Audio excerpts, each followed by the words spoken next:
all for being here. It's my great honor to represent the President of the United States here in the demilitarized zone, and I'm very grateful for the leadership of General Brooks and General Lean and the ironclad and immutable alliance that is represented here by these two strong military leaders. To stand here in this place, to be able to give evidence of the commitment of the people of the United States to our long-term alliance with the people of South Korea is a great honor for me. And I bring greetings to our soldiers here and to soldiers of South Korea from the President of the United States. We commend them for their vigilance here along this historic frontier of freedom.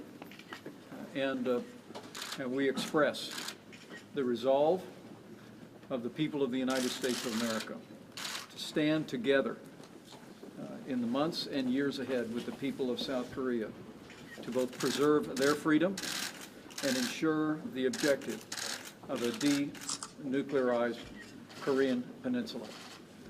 It is an objective not just shared by the United States and the people of South Korea, but by our allies across the globe.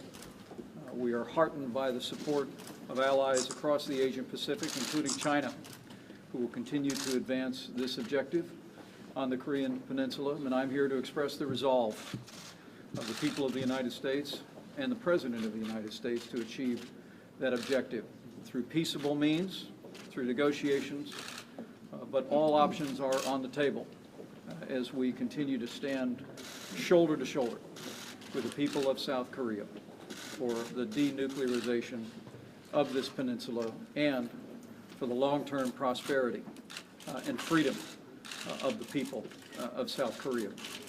Let me say it's also very humbling for me to be here because my father served here in Korea in the United States Army more than 64 years ago. The General favored me this morning with a few reflections on my father's service here, and it seems altogether fitting that as Vice President I could be here to personally express the timeless bond between the people of South Korea and the people of the United States of America. People across the world should know that the bonds between our people are not simply strategic and military and economic, but they are personal, and they span generations of Americans and South Koreans. And on that foundation, we will see freedom through. We will see the interest of the security and prosperity of the people of South Korea. And in a word, we go together.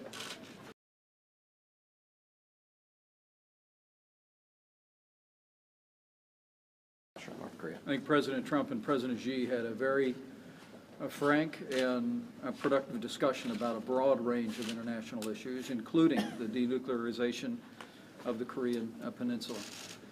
I know the President is hopeful that China will use its influence here on the Korean Peninsula with North Korea to achieve that objective.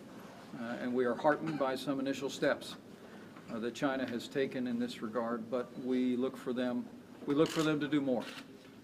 And our hope is that we'll be able, working with China, working with our partners here in South Korea, working with Japan and other allies across the region to achieve this objective through peaceable means. And a preemptive strike would be on the table?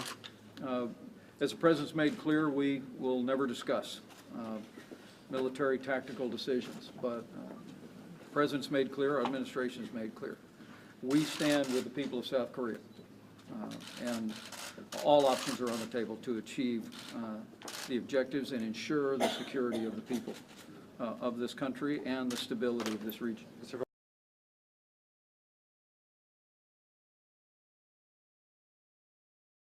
I think the message of the people of the United States of America is that we seek peace, but America has always sought peace through strength.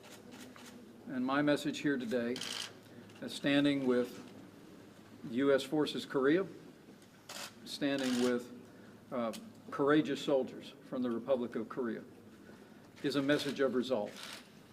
The people of North Korea, the military of North Korea, should not mistake the resolve of the United States of America to stand with our ally The alliance between South Korea and the United States is ironclad.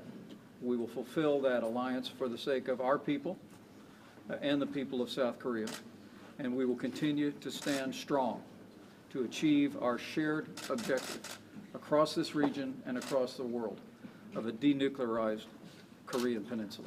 Last question.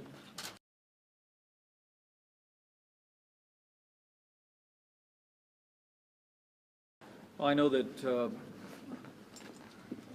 President Trump is very hopeful that China will take actions necessary to bring about a change in policy in North Korea, an abandonment of its nuclear weapons program and its ballistic missile program. We're hopeful that they'll use the extraordinary leverage that they have and relationship they have with North Korea to achieve that objective. But as the President's made very clear, either China will deal with this problem or the United States and our allies will.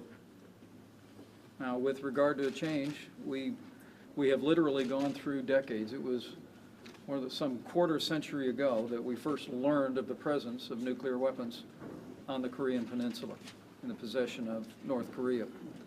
There was an agreed framework. There was a period of strategic patience. But the era of strategic patience is over. President Trump has made it clear that the patience of the United States and our allies in this region has run out, and we want to see change.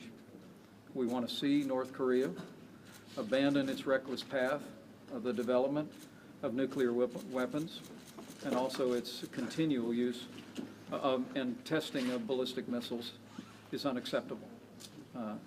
That clarity, we hope, will be received in North Korea, and that they will understand that the United States of America, the people of South Korea, our allies across the region are resolved to achieve our objectives through peaceable means or ultimately by whatever means are necessary to protect the interest, the security of the people of South Korea, and to bring stability to the region.